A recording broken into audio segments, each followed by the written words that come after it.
Don't share your big dreams with small-minded people. You ever notice how some people can't see past the edge of their own comfort zone? You tell them a dream, something big, something that sets your soul on fire, and they look at you like you just told them you're moving to Mars. That's because not everyone is built to see what you see. Some people live their whole lives inside a box. And when you step outside of yours, they get scared. They'll say things like, "That's too risky," or "You're not that kind of person." But what they really mean is they're not. So here's the truth. Your dream is your responsibility. Not theirs, not your friends, not your family's. Yours. When you have a big vision, protect it. Water it quietly. Feed it with work, with patience, with faith. Because small minds can't comprehend big destinies. They'll try to talk you out of your potential because your courage reminds them of what they gave up on. And that's not cruelty, it's fear. Fear wearing the mask of advice. There will come a time when your dream is strong enough to stand in public, when it's ready to walk on its own. Until then, keep it sacred. Build it in silence. Let your results do the talking. And one day, the same people who doubted you will ask, "How did you do it?" You'll smile and you won't need to say a word because they'll finally see what you saw all along. When you hold a vision that's bigger than your surroundings, you have to understand most people won't see what you see. It's not because your dream is impossible. It's because their imagination has a fence around it. They've built walls made of fear, past failure, and doubt. And when you speak of something beyond those walls, it sounds like a foreign language to them. You tell someone you want to build something extraordinary, and they start listing reasons why it can't be done. You share your plans to start a business, move to another country, or chase a calling that's been tugging at your heart, and suddenly they become experts in impossibility. They'll say, "Be realistic," or "That's not how the world works." But what they really mean is, "That's not how my world works." People interpret your vision through the lens of their own limitations. If they've only ever seen small outcomes, they can't comprehend something massive. If they've only ever lived in survival mode, they can't understand what it means to live in creation mode. So when you announce a dream that stretches beyond their comfort zone, they shrink it down to fit the size of their belief. This is why you can't take it personally when someone doubts you. Their disbelief has nothing to do with your potential. It has everything to do with their perspective. Think about it. If a person has never seen an airplane and you tell them you're going to fly, they'll think you're crazy. But that doesn't mean flying is impossible. It just means they haven't seen it done. Some people are wired to protect themselves from disappointment. Their first instinct is to avoid failure rather than reach for success. So when they see your courage, it exposes their caution. Your dream becomes a mirror showing them what they gave up on. That's why some people don't just fail to support you, they resist you. It's not hatred, it's fear disguised as wisdom. You have to learn to recognize that energy and guard your vision from it. Because the moment you start doubting yourself through their eyes, your dream begins to shrink. You start editing your imagination to make it digestible for people who were never meant to understand it. And that's how big dreams die, not because they were impossible, but because they were shared with people who couldn't believe in them. Understand this. When something is planted inside you, it wasn't a group decision. That calling came to you for a reason. You were chosen to see it before it existed. So stop looking for validation from those who can't see what you were shown. They weren't there when you felt that spark, that pull, that whisper telling you, there's more. It's not arrogance to protect your dream. It's maturity. It's knowing when to speak and when to stay silent. Because not every audience deserves access to your vision. Some people are dream builders. Others are dream burdeners. Builders will hear your idea and say, let's figure it out. Burdeners will hear it and immediately remind you of every reason it could fail. And the sad truth is, there are more burdeners than builders in this world. So when you find a builder, someone who listens without judgment, who believes in potential over proof, keep them close. But if you're surrounded by people who can't see past what is to imagine what could be, don't try to convince them. You can't make someone see the sun rise if they've chosen to keep their eyes closed. Your dream doesn't need everyone's approval. It only needs your commitment. Greatness has never been a group project. Every revolution, every innovation, every masterpiece started in the mind of one person who refused to let other people's fear rewrite their fate. So when you share your dream and people don't get it, don't shrink it down. Don't dilute your passion to make others comfortable. Just smile, thank them for their opinion, and go back to work. Because the same people who doubted your dream will one day stand in front of it amazed, inspired, and maybe a little confused, wondering how you saw it so clearly when no one else could. That's the beauty of vision. It's not meant to be visible to everyone. It's a private preview of a future only you were invited to see. And when you honor that, when you trust what was placed inside you, that's when it becomes real. When you carry a dream inside you, it's not just an idea. It's a responsibility. It's something sacred, something that belongs only to you.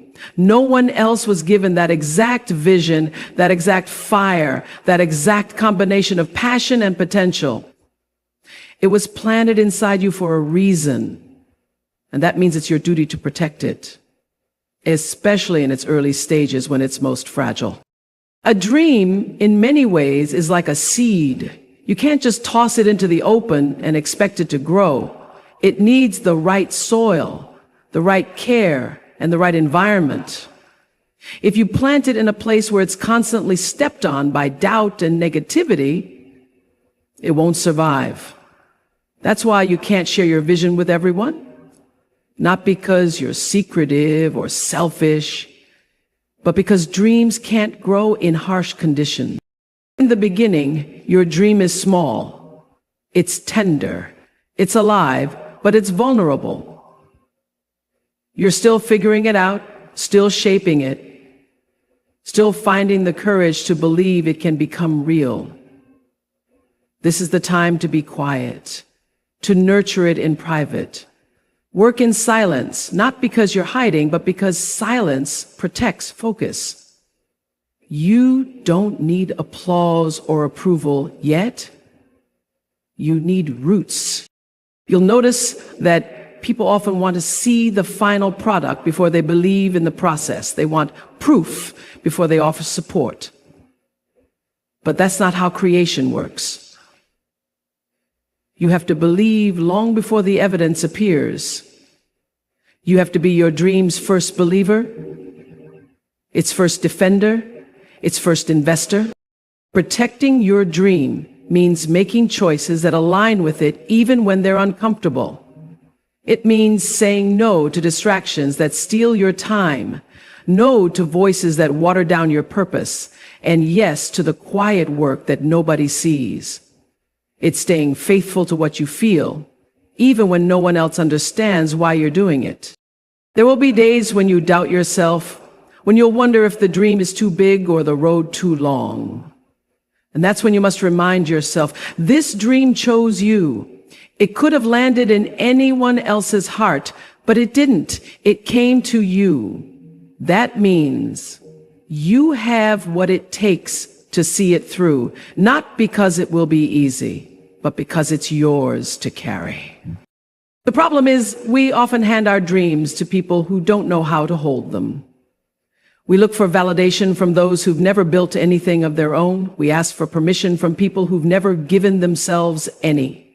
And in doing that, we risk letting their uncertainty contaminate our belief.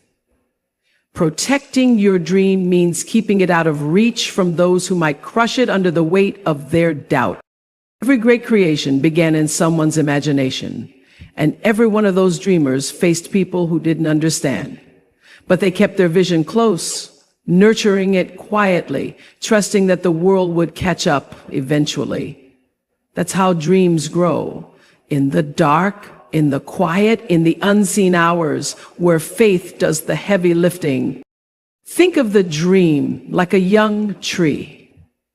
At first, it needs shelter from the wind.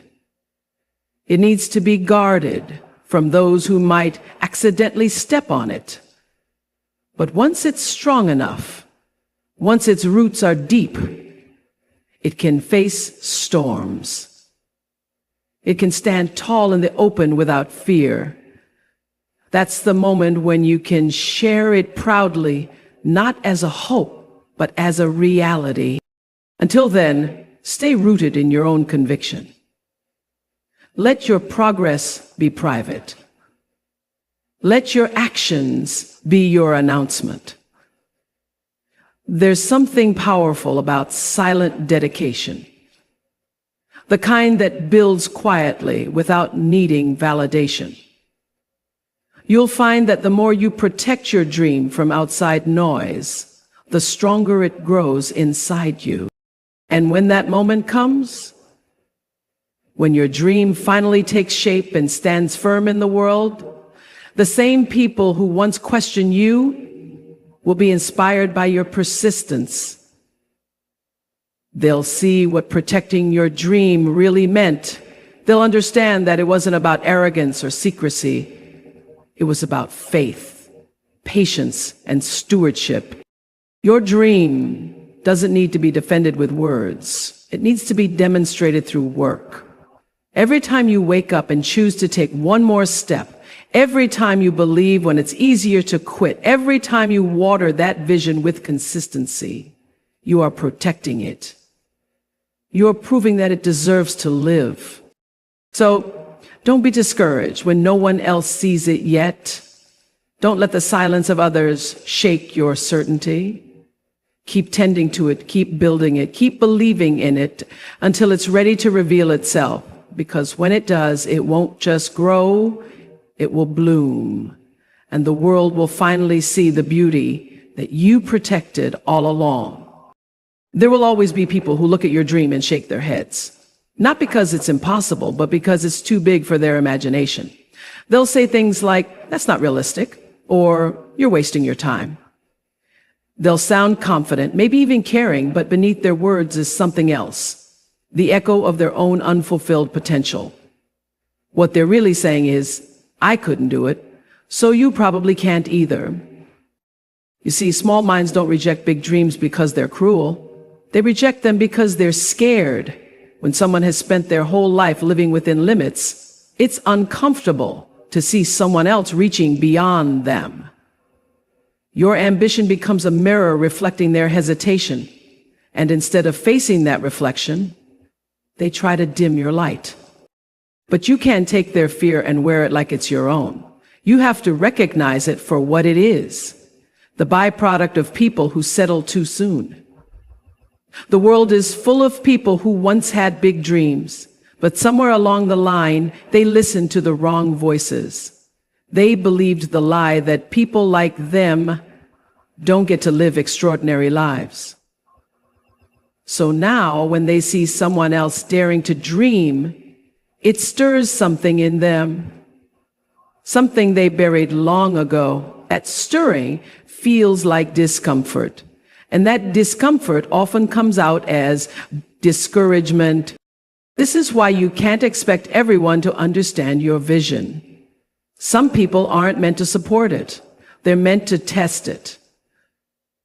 Their doubt becomes the weight that strengthens your belief. Because every time someone tells you it can't be done and you keep going anyway, you build a deeper level of conviction. You learn to trust your inner voice more than the noise around you. People who think small see the world through the lens of fear and scarcity. They believe there's only so much success, so much opportunity, so much happiness to go around. They live like the world is a crowded room with too few seats. So when you start building your own table, they panic. They can't comprehend a mindset where growth is infinite, where possibility expands the more you chase it. That's why you can't shrink your dreams to fit into their worldview. Your destiny wasn't meant to be understood by everyone. Big destinies are lonely at first because they live in the realm of vision, not validation. The people around you might see nothing but empty space while you see the blueprint of something extraordinary. That's what faith looks like, believing in a structure before there's even a foundation. Small minds crave certainty. Big dreams require risk. Small minds want proof before they believe. Big destinies demand belief before proof. So when you tell someone with a small mindset about your dream, they'll measure it using logic, statistics, and fear. They'll ask questions like, what if it doesn't work? Instead of what if it doesn't? And if you listen long enough, their doubts can start to sound like wisdom. But remember, fear often dresses up as reason. You have to learn to recognize the difference between advice that's meant to protect you and advice that's meant to limit you. One comes from love, the other from insecurity. If someone has never built something bold, they can't guide you on how to build yours. You can't expect a person who's never seen the ocean to tell you how to sail a ship. Protect your energy by choosing your company wisely. Surround yourself with thinkers who stretch your imagination, not shrink it. People who talk about growth, not gossip. People who see potential, not problems. The company you keep will either water your dreams or drain them. When someone with a small mind encounters your big destiny, they'll often try to help by making it smaller, safer, easier. But easy never changed the world. Safe never built legacies. Big destinies require courage, the kind that looks foolish to those who play it small, the kind that walks into the unknown and trusts that the path will appear. History is full of stories of dreamers who were laughed at before they were celebrated. Every great innovator, artist, leader, and creator faced people who couldn't see what they saw. They were told to stay in their lane, to stop dreaming so big, to be realistic. But realism is just another word for conformity when spoken by people who stop believing in themselves. You can't let their limits become your reality. Their story is not your story. Just because they didn't make it doesn't mean you won't. Their ceiling is not your sky. Their fear doesn't predict your future. If you start adjusting your dreams to make other people comfortable, you'll end up living their version of your life, and that's the surest way to lose yourself.